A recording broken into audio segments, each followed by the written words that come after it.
Baseball is back. It is opening day. Brewers, Cubs, what more could you ask for? This is Locked On Brewers. You are Locked On Brewers, your daily Milwaukee Brewers podcast. Part of the Locked On Podcast Network, your team every day.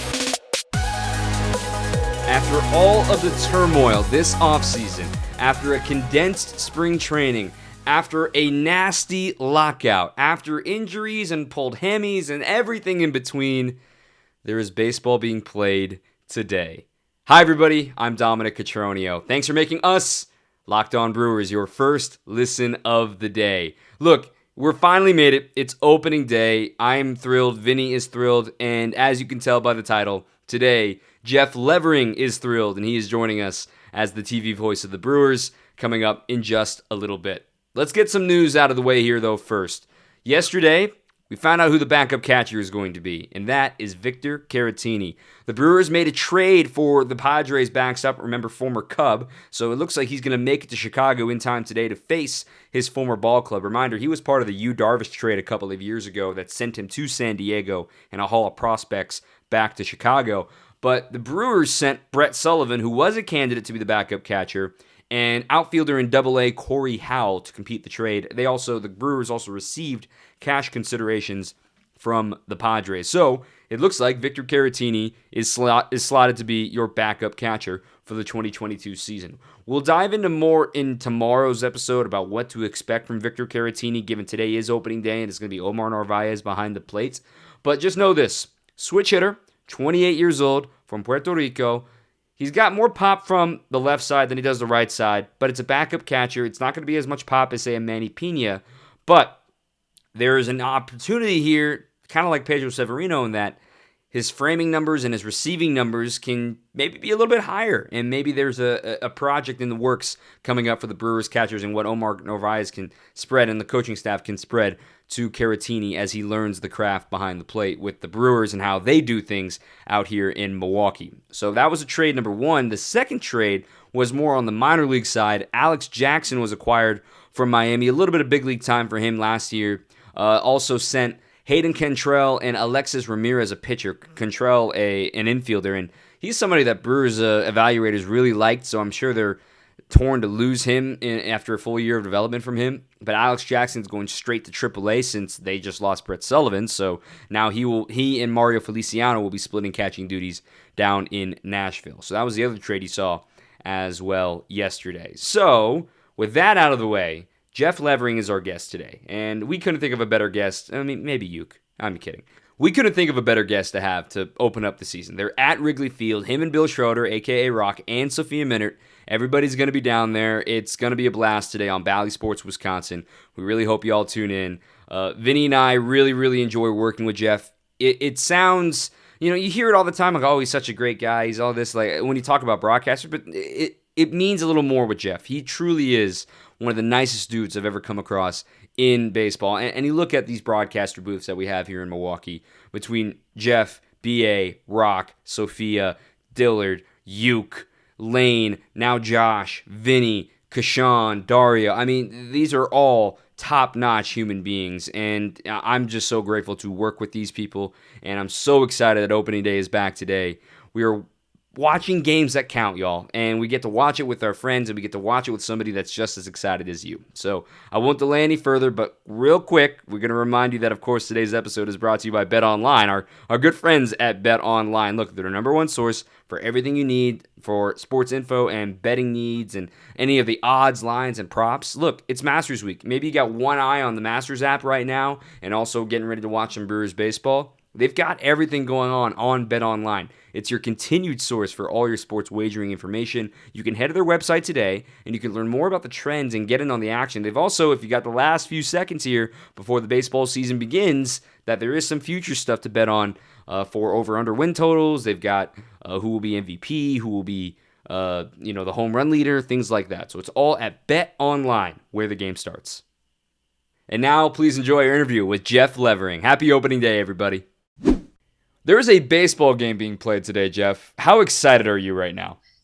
Man, I'm fired up because before all this stuff and before spring training, I mean, I'm sure for a lot of people, for a lot of fans, for players, for broadcasters, there were some dark times during that lockout, and a lot of swings of emotions where you thought there was some positivity moving towards a deal, and then it doesn't happen. And then a week later, you're thinking, "Ooh, it's going to happen," but no, they're going to cancel another week of games. And then you get to another dark place the next day, and then you wake up the following day. And it's like, okay, book your flight. You're going to Arizona in 48 hours. So, I mean, you just go through the swing of emotions, and to say that we're all here and there's going to be 162 games that begins today, I couldn't be feeling better.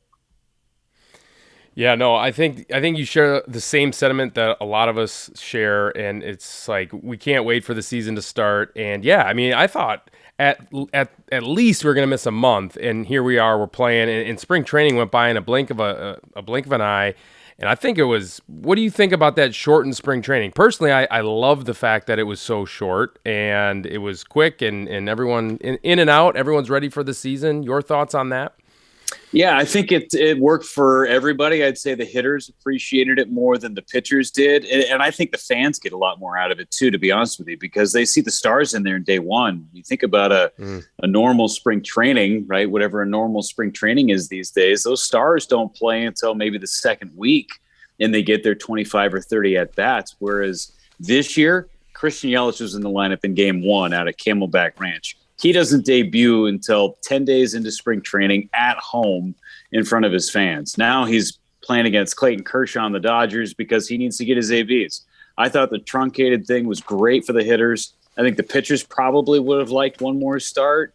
And had they known that they were going to camp maybe a week earlier, then they get that one start, maybe off-site. But I think that this 18 games, 20 games maximum spring training is a good thing. And I think the players might try and make that a permanent thing moving forward. And you had a lot going on as far as on the broadcast side. Did you end up doing every game of spring in one way, shape, or form, or did you miss a couple? So I missed a couple of games. There were some games early on where I was doing TV and Lane and Josh Maurer were doing the radio side of things. So I had a couple of off days. I think I did 14 of the 18 when all was said and done, 7 on TV and 7 on the radio. And Uke ended up missing a couple of games on the radio side too, because he was back and forth from Milwaukee and Arizona.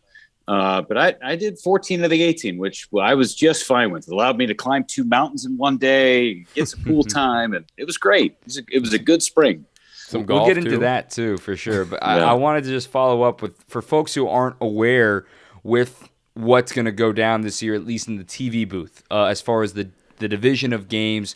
How did this come about where you are taking the lead as far as the majority of games this season with Brian Anderson? So I'm very fortunate to be in the situation that I'm in, Dom and Vinny, and I was very fortunate last year to have done 40 games on the television side. During the pandemic season, I did 10 games because Matt LePay, who had been doing our games forever for the last 8 years prior to this, needed to do Badger football, and he was not able to do that, which opened the door for me to do a little bit of television on our side. Nobody was traveling. So I was very fortunate with that. And now with Brian and his star being as bright as it is, with Turner and CBS and everything else that he's doing, he's limited to only doing 50 games for the Brewers, and he wants to continue to do the Brewers, and I hope he does it for as long as he wants to do it and as long as the Brewers will have him. But the way that everything shook out this year with everybody being on the road again, Matt LePay decided to stick around at Wisconsin and focus his concentration there.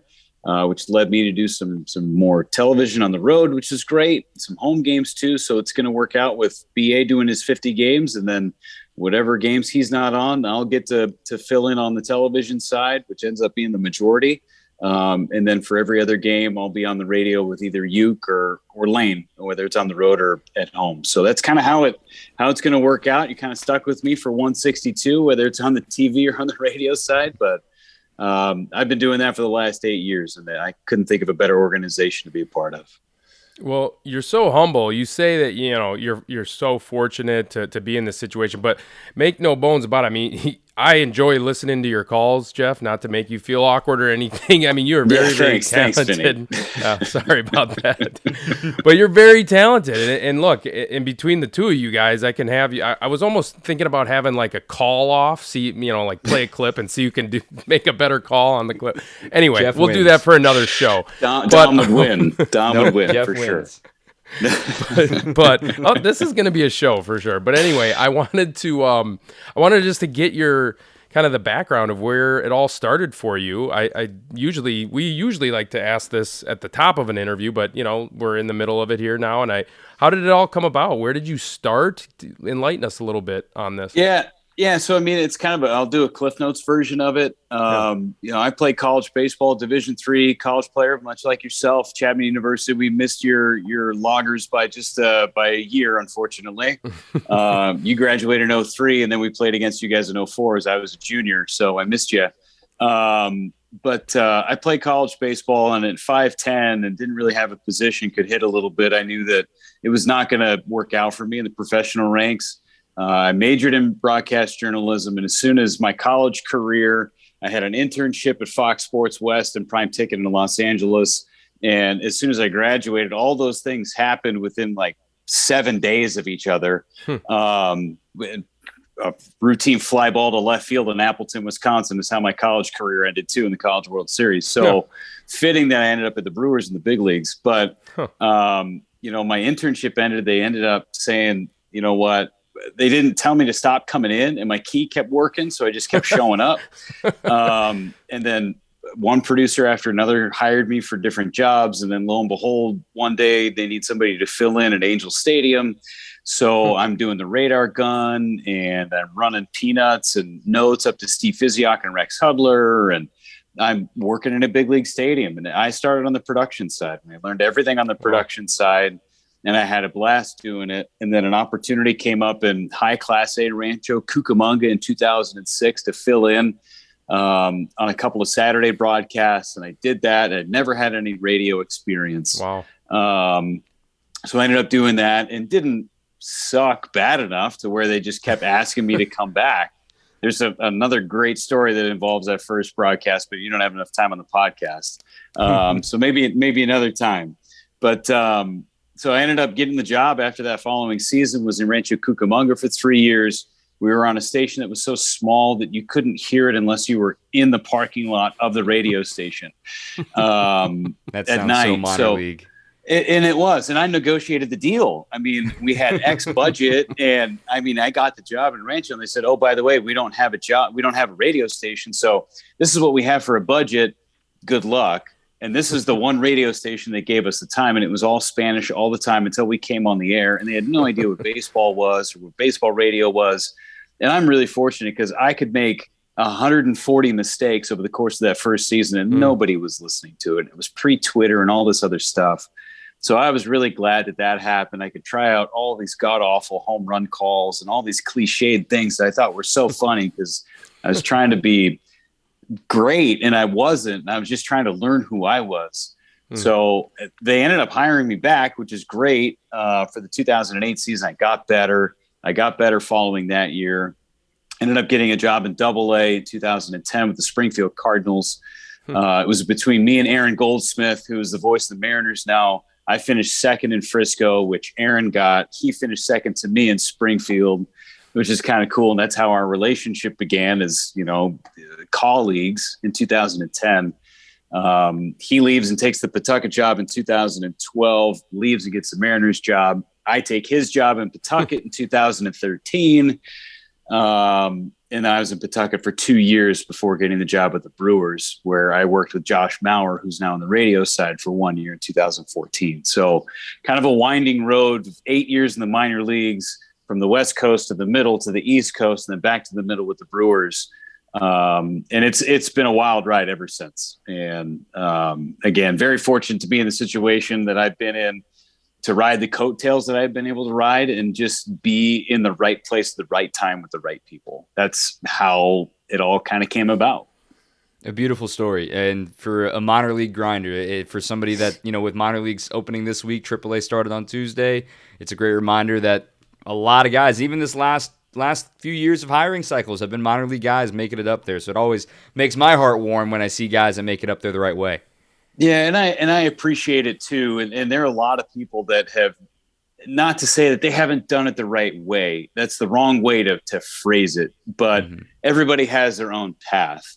But to see the guys that have gone and done the minor leagues and been on the buses and done the 15 jobs and been pulled off the air to pull the tarp in the middle of the game, or been asked to write a press release in the middle of the 5th inning of a game that you're calling, or if you show up to game 5 of the championship game in Frisco, Texas, and the team didn't pay the phone line bill up until the championship game, so the phone line is not active, so you have to call the championship game over a cell phone.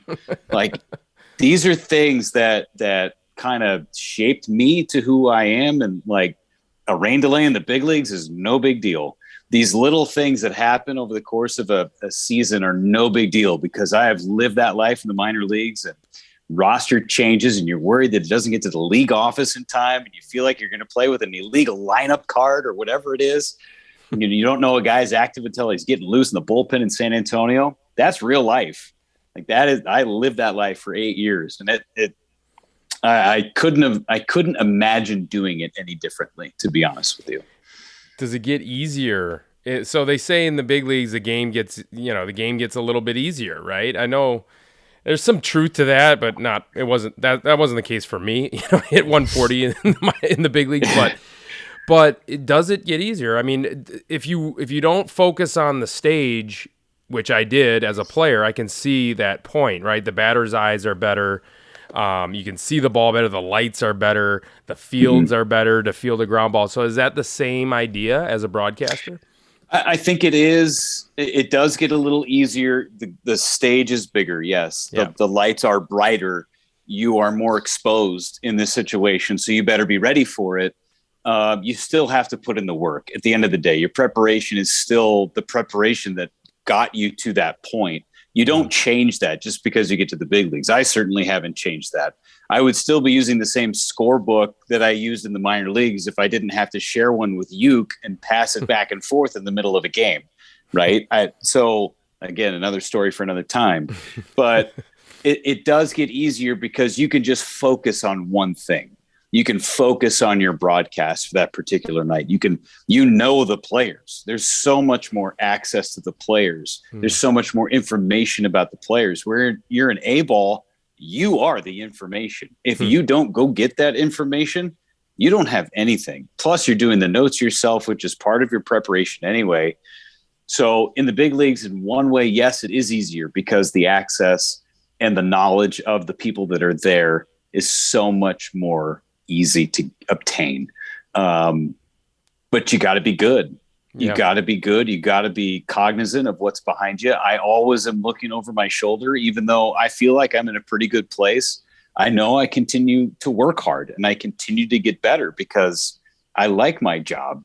I really like my job. It's fun. And I hope I can do it forever. But it's just my attitude and the way that I played the game and the way that I watch it. But if I feel like I take my foot off the gas pedal, then it's going to be over for me. And that's the way that I grind.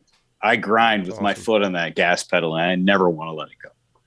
Yeah, I think, and let me just follow up really quick. And that's why I think you probably see a lot of players try and break in, not necessarily as the play-by-play, but as color, because that sounds exactly like the path of a player.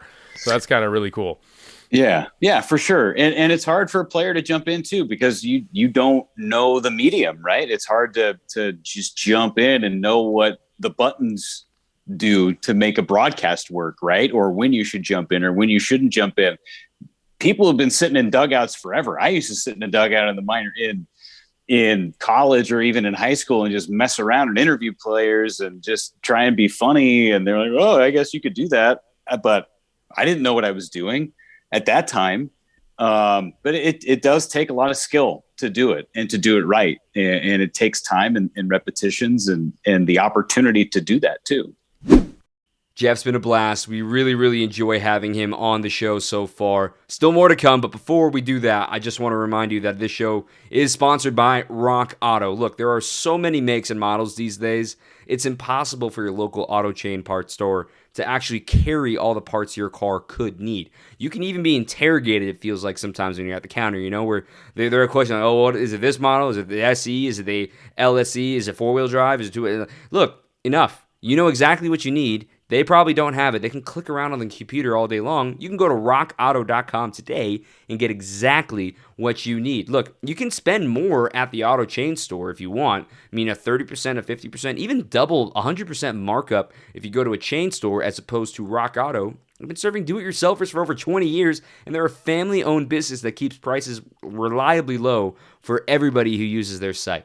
So there's it's a great website. I've told this before that we used it for a headlight. My sister just used it for a new windshield wiper. Just boom, super easy. If you go to rockauto.com and in their "How did you hear about us" tab, if you say that Locked On sent you there, it would really help us out. So go to rockauto.com to see all of their selection. It's amazing selection, reliably low prices, and all the parts your car will ever need at Rock Auto. Back to Jeff. I got a double-barreled question here. First question, is today going to be the coldest opening day you've ever called? Close. I think it's going to be close. You and I and Vinny were on a text chain earlier about cold games. The coldest game I ever had was in Rochester in 2013. It was the first day I'd ever had a cup of coffee in my life. I will remember it vividly. And the wind is blowing off of Lake Ontario. It's snowing, and there are knuckleballers starting both ends of our doubleheader that we have to play. This is the first day I ever had a cup of coffee, late April in Rochester. It was not opening day, but I think this might be the coldest opening day outdoors that I can remember. There's been some cold ones in Milwaukee, but with the roof closed, it's fine. Second question is, how much fun is it to actually be able to complain about the cold because you're in person, because you're on the road? You and Rock are at Wrigley today.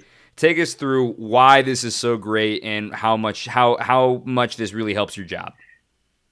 It really, it's hard to put into words. And I was really fortunate last year on the radio side to travel with the team starting July 1st.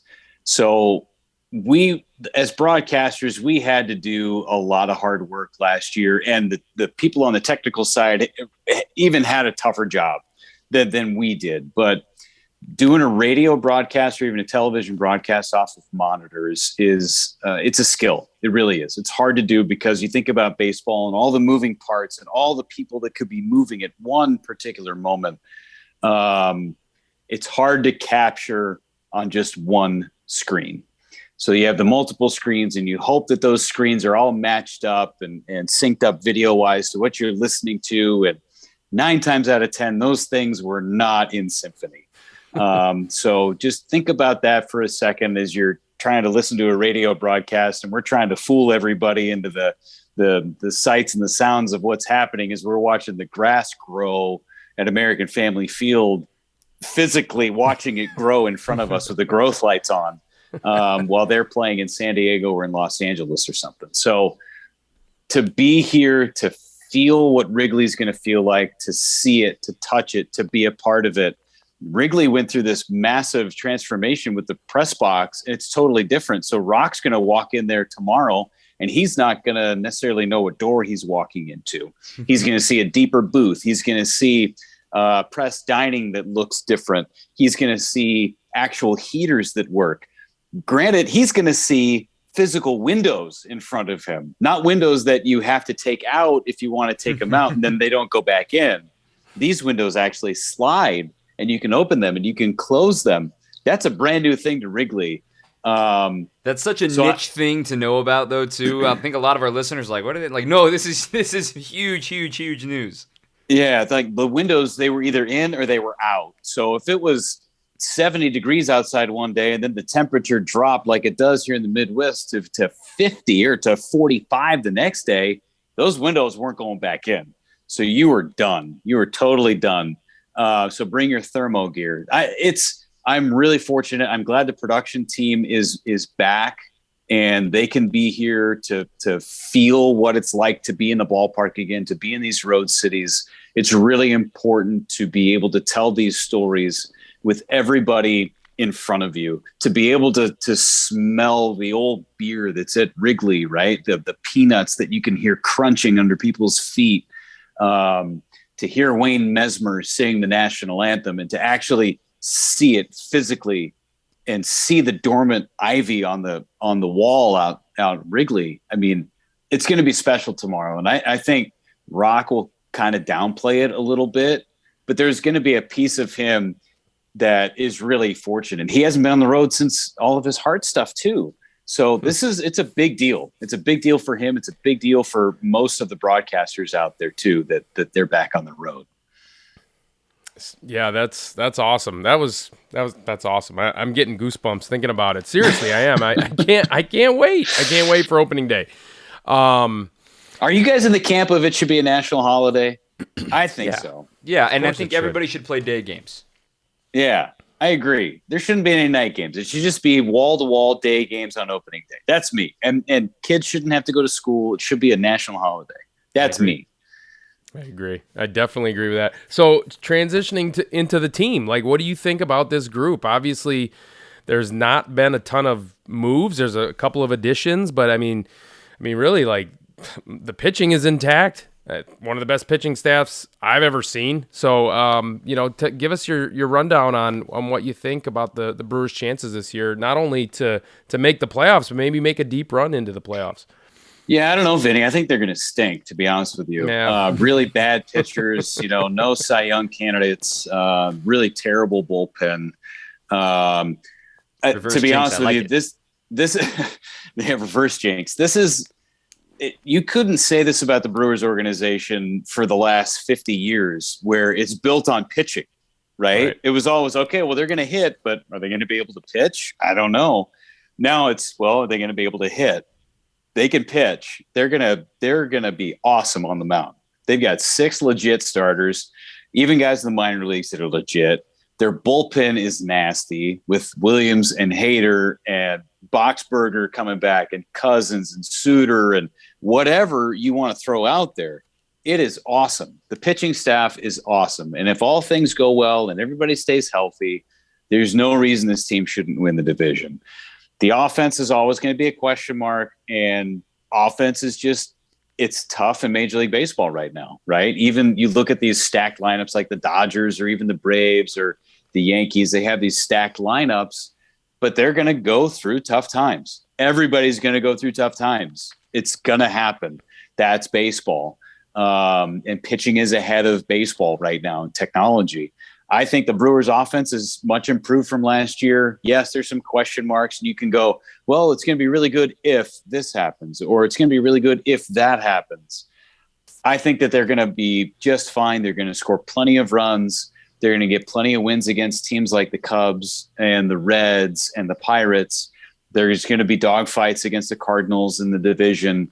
But I think that this team is really primed to do something special this year. I know all the prognosticators are kind of high on the Brewers and they're picking the Brewers. And I'm kind of like, guys, I kind of like this under the radar stuff. This is good, but they're so good. They're not under the radar anymore.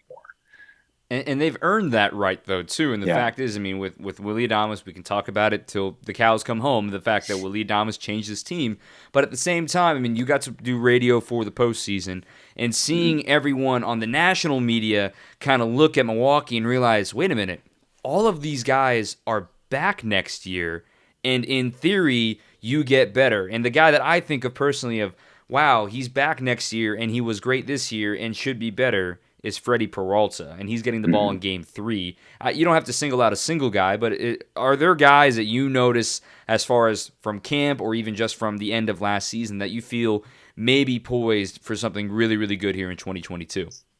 I mean, it's really hard to say that Corbin Burns, Brandon Woodruff, and Freddie Peralta can be better than what they were, right? I think a lot of people have said that, and it's hard to expect that from them. But For me, it's Adrian Hauser. I feel like he can be a really, really big piece this year with that sinker in either the 4 spot or the 5 spot. And if he throws off speed stuff for strikes, like, watch out. He can control a game. We saw it against the Royals, and granted, it was the last game of spring training, but he goes 60 pitches in 6 innings. He could do that against a big league lineup really easily because guys are going to be ultra aggressive against the sinker. But to me, it kind of hinges on Aaron Ashby. I feel like the dude is so good. He's so talented, and he showed great flashes of brilliance last year in the regular season or the postseason. I think he's got a chance as a swing guy to be something really special in the Brewers organization on the mound. I think offensively, even Luis Urias takes another step when he gets back healthy. I think Rowdy Tellez with more at-bats, if he stays in a positive mental outlook, I think he could have a really big season at first base too. The ballpark just fits him perfectly. And everybody's really high on Keston here, and I hope it shows up again. I really hope it shows up again. And he just stays mentally strong throughout the course of this season because he could be a really big piece too.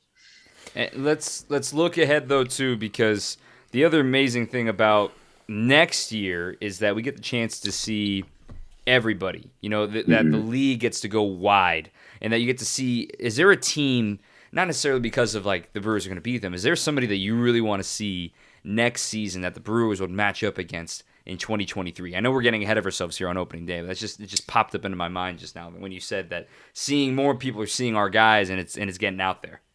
Yeah, I love the balanced schedule, by the way. I think it's great that everybody's going to play everyone and you just don't beat the crap out of each other in the division, yes. Right? I think you should finish into the division. That's fine. Play a whole month in the division in September if you want to. But go out and see everybody else.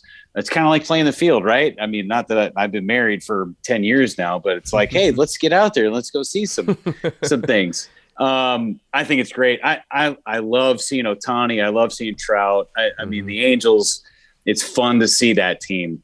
You obviously want to see the Yankees just because it's the Yankees and they have the brand, and the Red Sox and the Brewers are going to face both of those teams this year too with interleague play. I love playing against Tampa. I think that's fun. That's a fun matchup. They pitch well. They do the little things right.